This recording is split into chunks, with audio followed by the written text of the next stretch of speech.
Sulaiman Al-Jazuli menulis mengadu curhat pada Allah. Seolah beliau mengatakan, "Ya Allah, terhadap perintahmu menyuruh kami hamba-Mu yang beriman untuk berselawat kepada Rasul-Mu Muhammad sallallahu alaihi wasallam, maka dengan dia pegang tinta, dia pegang kertas, lalu dia menuliskan, Allahumma inni nawaitu bisalati. Ya Allah, sesungguhnya aku berniat, berhasrat, bermaksud alaihi dengan salawat ini. Aku berselawat kepada Nabi sallallahu alaihi wasallam, nawaitu bisalati Muhammad sallallahu alaihi wasallam limtisalan li amrika, untuk menyahuti perintahmu. Tah perintah Allah, ya ayyuhalladzina amanu sallu alaihi. Hai orang-orang yang beriman, berselawatlah kepada Nabi. Nyan perintah Allah gesahuti le Sulaiman Al-Jazuli limtisalan li amrika. Aku menulis uraian-uraian selawat ini, bab mukadimah ketulis, untuk merespon, untuk peduli, untuk menyahuti, untuk feedback apa yang engkau perintahkan kepada kami, karena kami merasa diri beriman.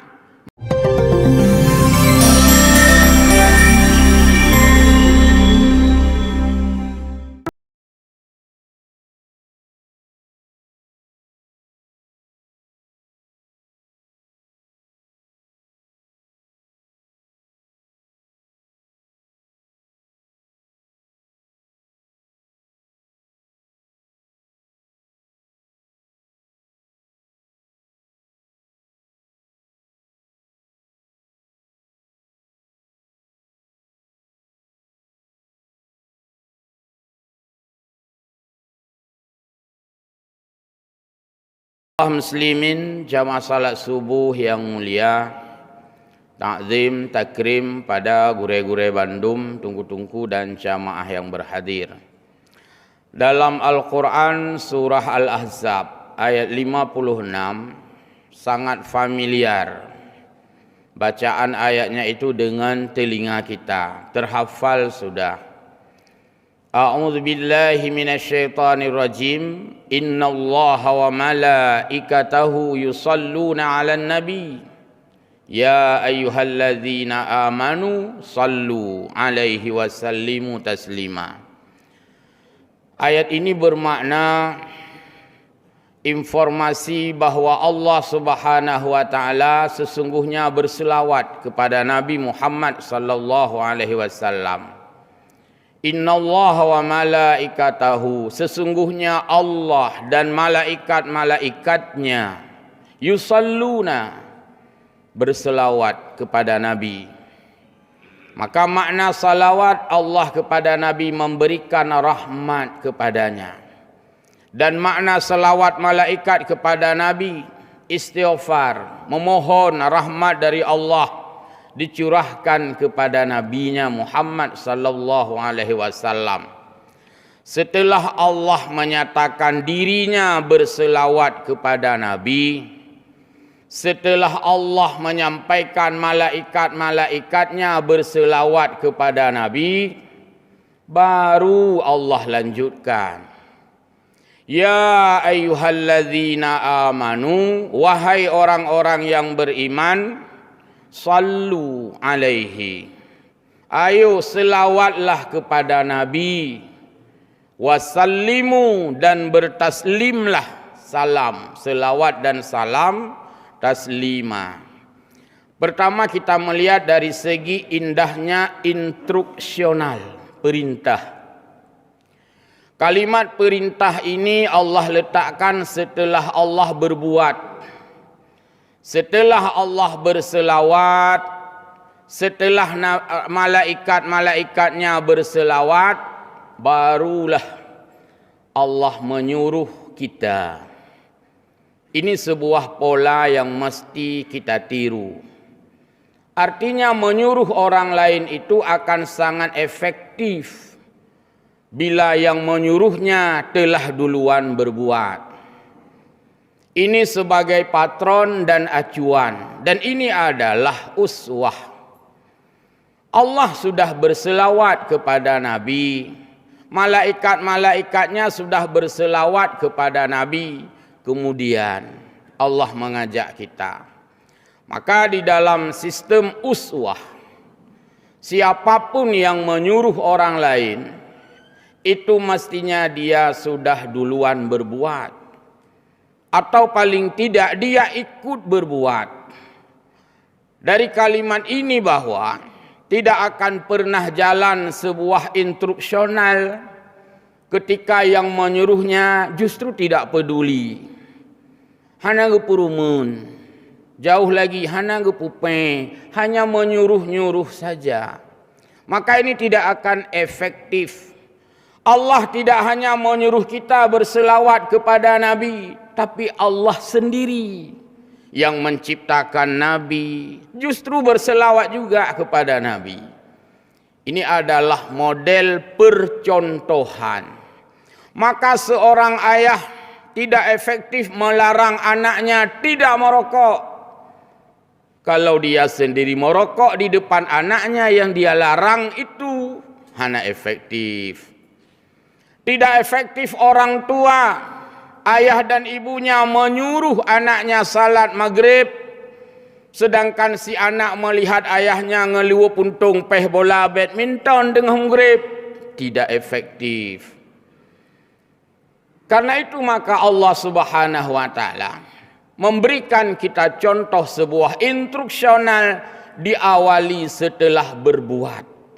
Kemudian dicontohkan dan diajak. Maka oleh karena demikian, berdasarkan pelajaran yang kita ambil dari ayat ini, bahwa Nabi sallallahu alaihi wasallam menerima aliran selawat. Jadi aliran baik ke dana mentung.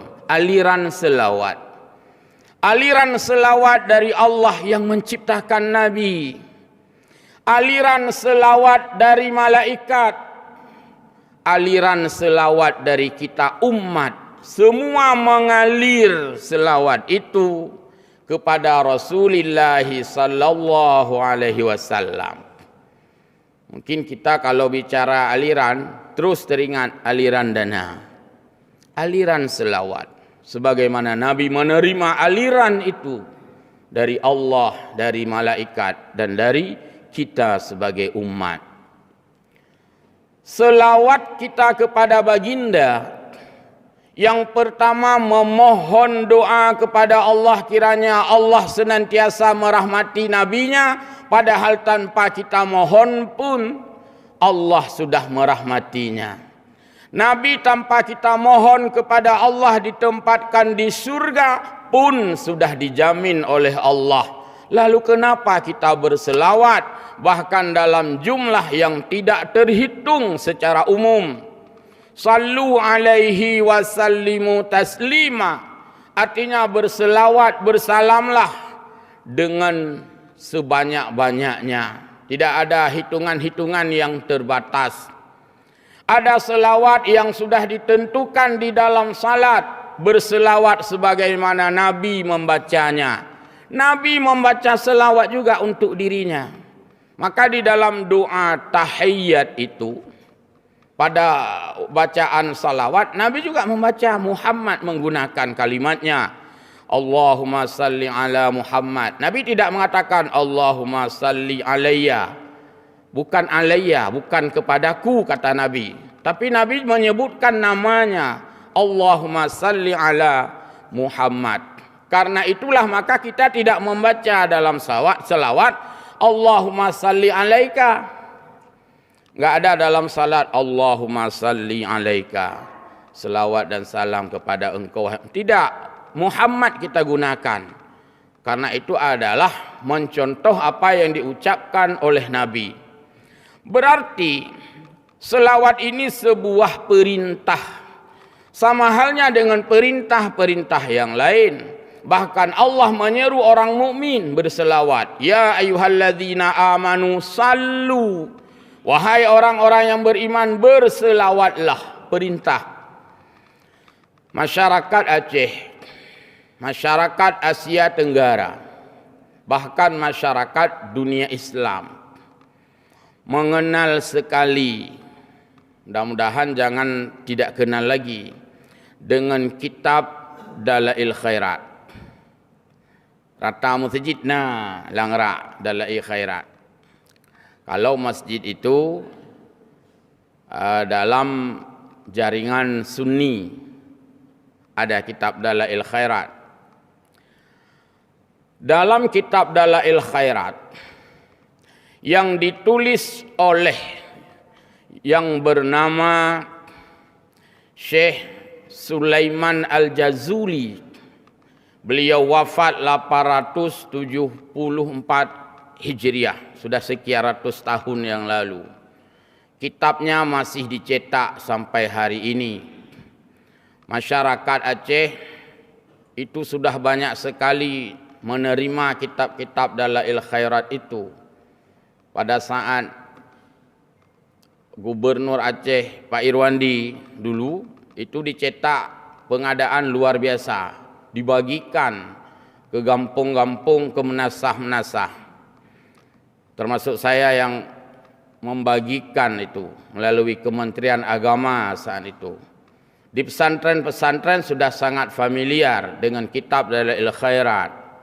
Di kampung-kampung, di menasah-menasah sudah sangat familiar dengan kitab Dalail Khairat.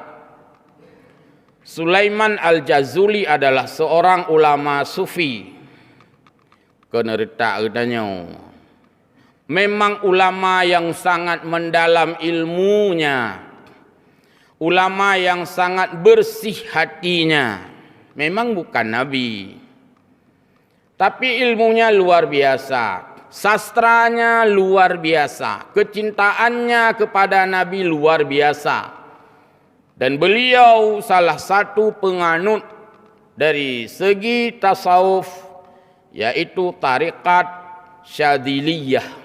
Ada Naqsyabandi, ada Syadzili, ada Syattariyah dan sebagainya. Beliau jadi dari golongan Syadziliyah. Beliau memiliki kemampuan berbahasa yang sangat tinggi.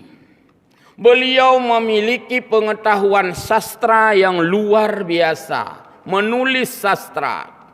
Maka pada saat hidupnya, saking cintanya kepada baginda Rasulullah sallallahu alaihi wasallam dan menghayati makna daripada ya ayyuhalladzina amanu sallu alaihi, dihayati ayat ini. Yang pertama dia pahami, Allah berselawat kepada Nabi, malaikat berselawat kepada Nabi.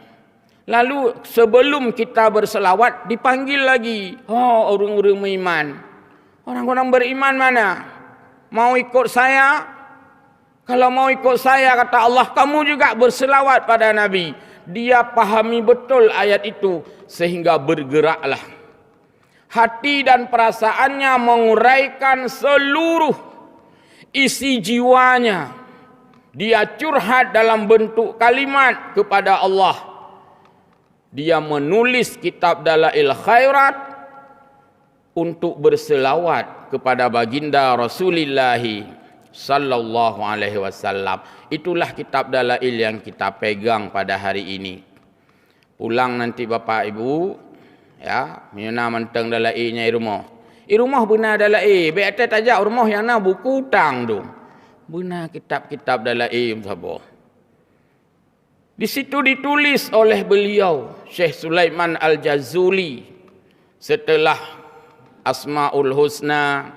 Pada halaman berikutnya nanti dilihat tertulis, Allahumma inni nawaitu bisalati ala nabi sallallahu alaihi wasallam imtisalan li amrika wa tasdiqan li nabiyyika Muhammad sallallahu alaihi wasallam wa mahabbatan fihi wa syauqan ilaihi wa ta'ziman liqadrihi wa liqaunihi dan seterusnya. Baik ini otam dalai itu malam Jumaat. Allahumma inni nawaitu bi salati ala nabi sallallahu alaihi wasallam alimtisalan li amrika wa tasdiqan li nabiyyika Muhammadin sallallahu alaihi wasallam wa mahabbatan fihi wa syauqan ilaihi wa ta'dhim. Kasetnya kai belau. Baik ni dengar lu hana mohon. Sudah dijual kaset-kaset itu sudah lama. Itu yang disenandungkan oleh juara Aceh dari Masjid Raya Samalanga. Itu dihayati makna di situ. Sulaiman Al-Jazuli menulis mengadu curhat pada Allah. Seolah beliau mengatakan, ya Allah, terhadap perintahmu menyuruh kami hambamu yang beriman untuk berselawat kepada Rasulmu Muhammad sallallahu alaihi wasallam, maka dengan dia pegang tinta, dia pegang kertas, lalu dia menuliskan Allahumma inni nawaitu bisalati. Ya Allah, sesungguhnya aku berniat, berhasrat, bermaksud alaihi dengan salawat ini.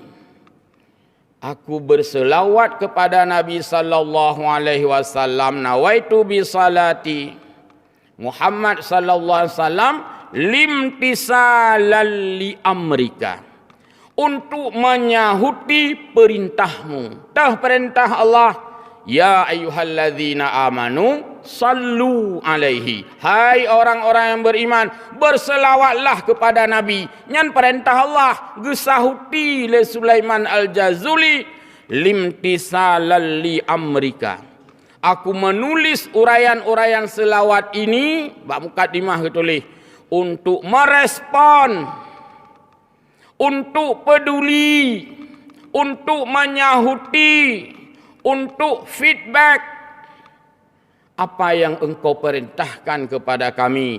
Karena yang merasa diri beriman, maka berselawat dan getulis selawatnya. Lumayan kita bisa membaca-baca selawat itu.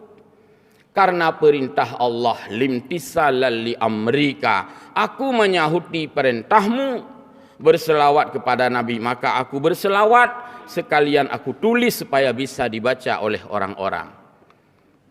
Ya tanya mana yang berarti? Bagaimana?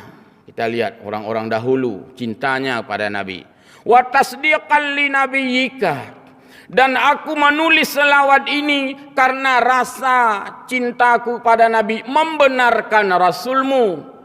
Wa tasdiqan li nabiyyika, Rasulmu itu adalah orang yang benar, Rasulmu orang yang amanah, Rasulmu orang yang fatanah, Rasulmu orang yang siddiq. Maka mengakui kemuliaan Nabi, dia tulislah selawat itu. Wa tasdiqan li nabiyyika, sembari aku membenarkan hadirnya Rasulmu. Hana cilet-cilet. Kemudian dia lanjutkan, wa mahabbatan fihi, rasa cintaku kepada nabimu, maka menghadirkan seluruh jiwa ragaku untuk berselawat dan menulis selawat ini dalam kitab ini. Mahabbah, kecintaannya kepada Nabi. Lagi orang cinta ke saudara orang, dia buat itu puisi, dia tulis gubahan-gubahan. Bagaimana dulu pujangga-pujangga yang cinta negeri. Kita lihat dari gubahan-gubahan lagunya. Bagaimana lagu patriot yang terkandung di dalam lagu Indonesia Raya. Padamu negeri, satu nusa, satu bangsa. Yang zaman ngijak saudara ke riukeun kan. Punya ini warna pejabat anak orang kelian lagu satu nusa. Malah mirisnya itu ada pejabat negara enggak bisa hafal Pancasila. Ini sesuatu yang miris sekali. Mudah-mudahan negarawan paham dengan institusi negaranya. Mudah-mudahan kita mengenal lagu-lagu kebangsaan kita. Setidaknya bisa. Yang sampai lagi orang Islam hendak turi Fatihah. Harus kenal Fatihah. Orang Indonesia harus bisa itu lagu kebangsaannya. Makanya merajut persaudaraan itu antar bangsa itu dengan lagu kebangsaan. Coba lihat pada saat pertandingan bola Euro, pertandingan bola Piala Dunia diawali dengan lagu kebangsaan. Kan tanding bola mentang juga ingin memperkenalkan sebuah potret bangsa. Jadi miris juga orang Indonesia tidak bisa nyanyi lagu Indonesia Raya. Miris juga orang Indonesia tidak bisa hafal Pancasila.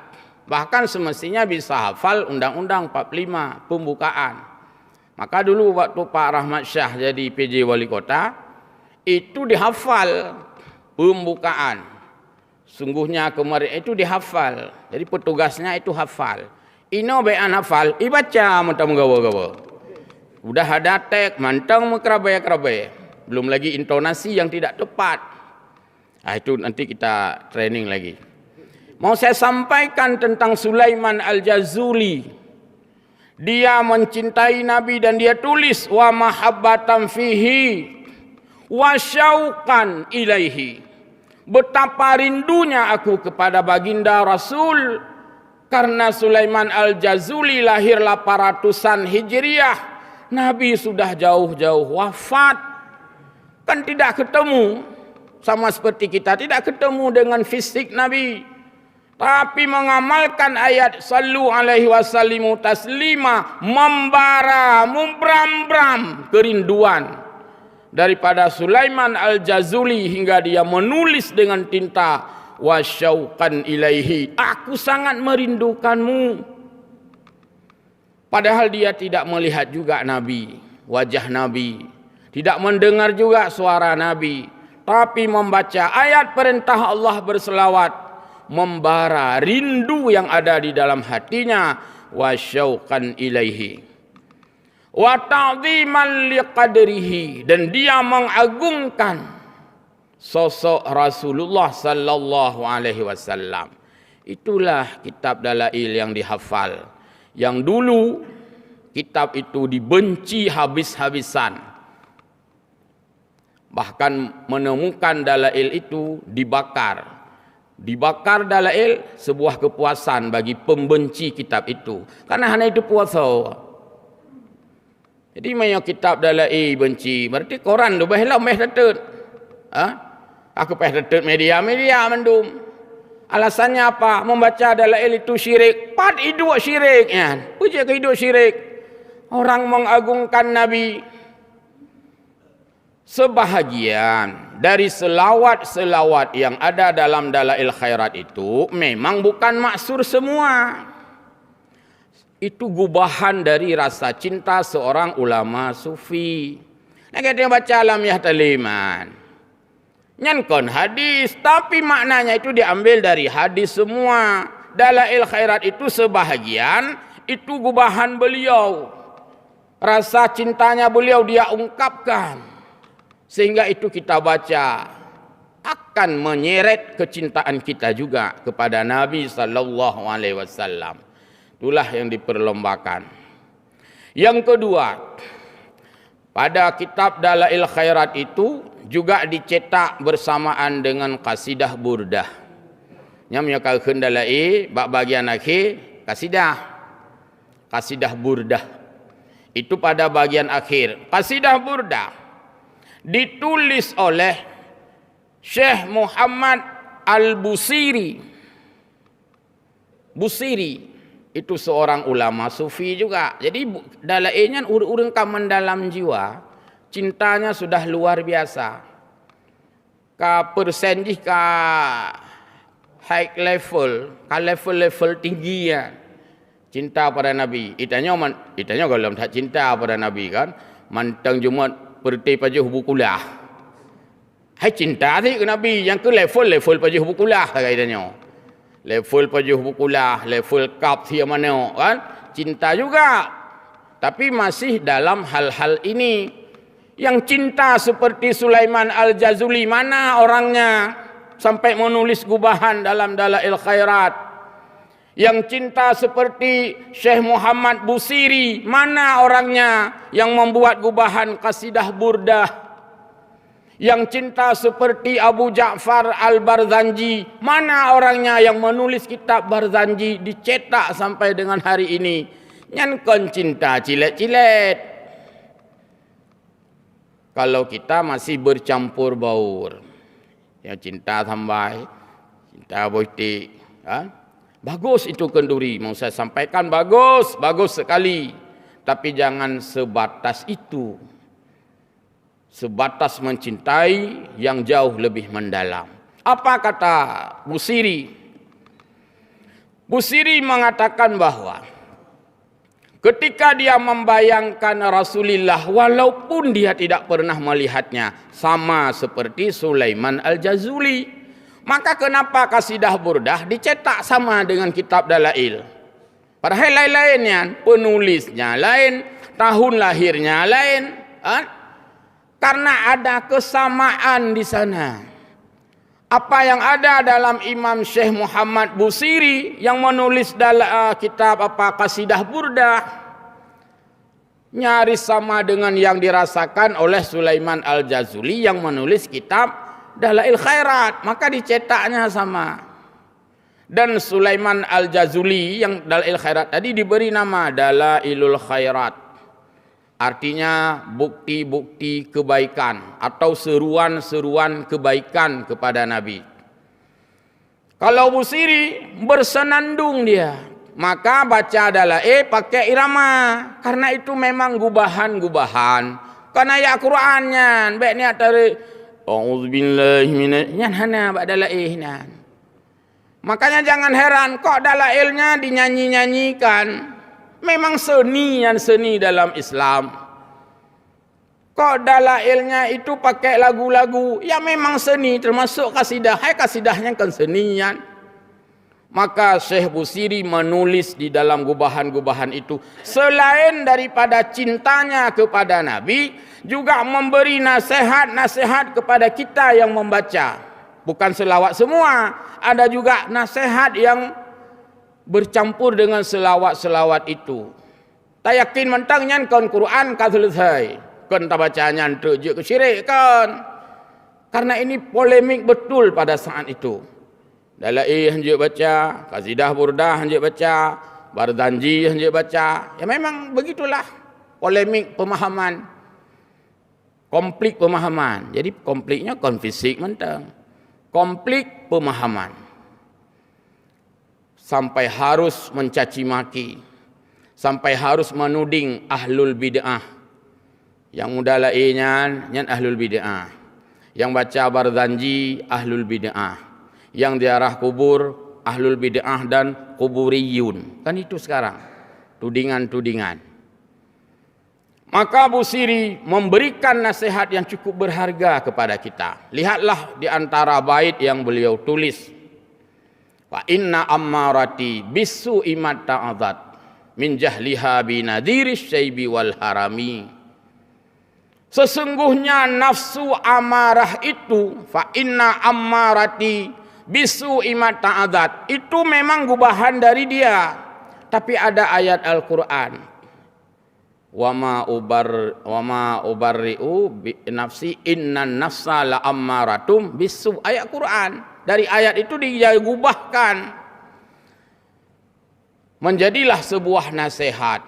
Fa inna ammarati bisu imat ta'adat min jahliha binadhiris syaibi wal harami. Itu dilakukan.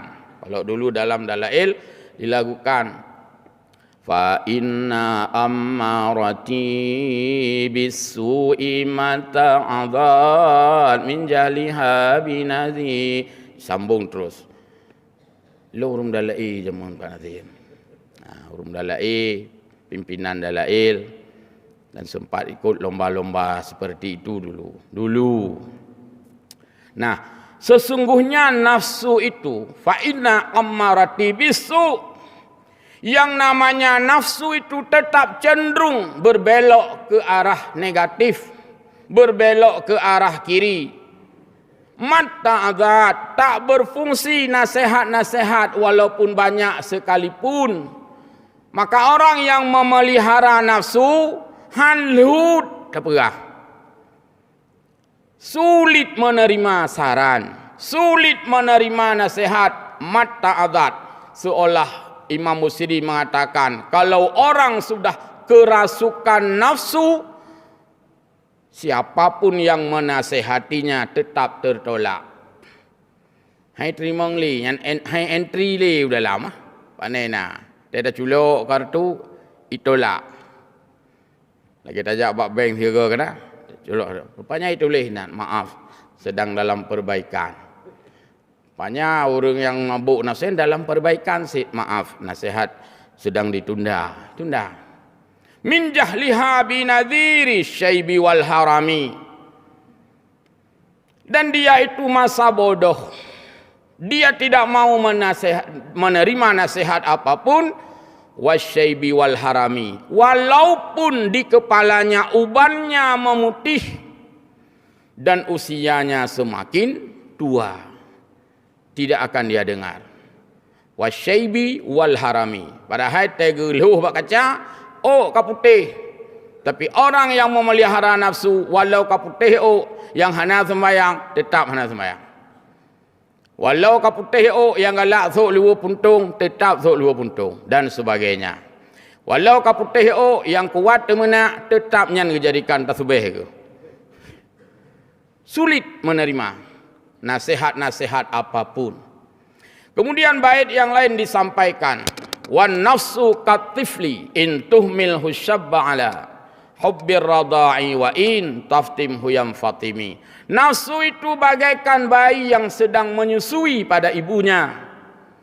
Ketika seorang ibu sayang tidak mau menyapihnya, hanggelhah, ikli, maka bayi itu tidak akan pernah interupsi untuk mundur dari menyusuinya. Jarang kita dengar seorang bayi itu tidak lagi menyusui sama ibunya karena dia sudah angkat tangan tidak mau lagi.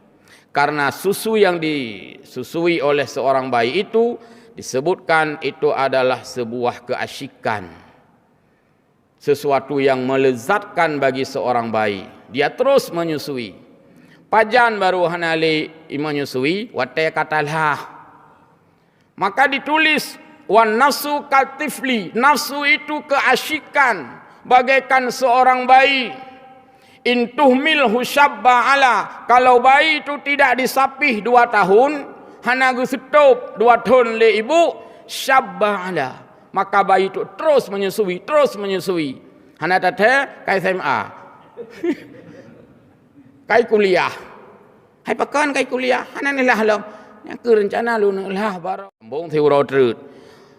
Dia musapi besoknya, pasti menangis lagi, ikli lom, hana kejadah ni lah. Yang kurupanya mantai kli. Yang hana gelah haju hana geteh kas Mr. Put. Tetap menyusui dia kalau tidak disapi. Karena bayi tidak pernah tunjuk tangan. Cukup mak, cukup nak ada. Dia terus pajan baru berhenti disapi. Dilah. Itu baru berhenti. Man menyatalah pakai kli. Baca berikutnya. Wan nafsu katifli intuh milu syabba ala hubbir radha. Bayi yang kelezatan dengan menyusui itu, wala taftimhu yam fatimi. Jika kamu menyapihnya, maka bayi paling hanya menangis, tapi tidak pernah berbahaya apapun. Ya sudahlah, nangislah bayi. Pada urau ramai kli. Ita juga nali dak kli yo. Ti urau sagai kli. Enggak ada lagi kagelah 5. Ikli memang tiuro, ikli 2 euro, tapi kan tidak berbahaya. Setelah 1-2 hari bayi itu menangis, minta menyusui lagi tidak dikasih, ya menangis saja dia, tidak berbahaya dan tidak mengamuk. Buktinya kita semua ini sudah disapih. Mandung dia kagelah kan? Nah bahaya kagelah 5 ada. Maka nafsu itu jangan dimanjakan. Kalau nafsu dimanjakan, semua kita tidak bisa bangun subuh karena enaknya kuyen di waktu pagi. Tapi kita tidak memanjakan dia. Akhirnya apa? Justru kuyen itu yang tidak enak lagi. Tidur itu yang tidak enak lagi. Balah kita merasa tidak enak, tidak nyaman kalau tidak ke masjid. berarti kita sudah menyapih nafsu itu. Bagi orang yang belumlah nafsu, dia sulit ke masjid apalagi di waktu subuh karena dia sukanya adalah kuyin wal limbut.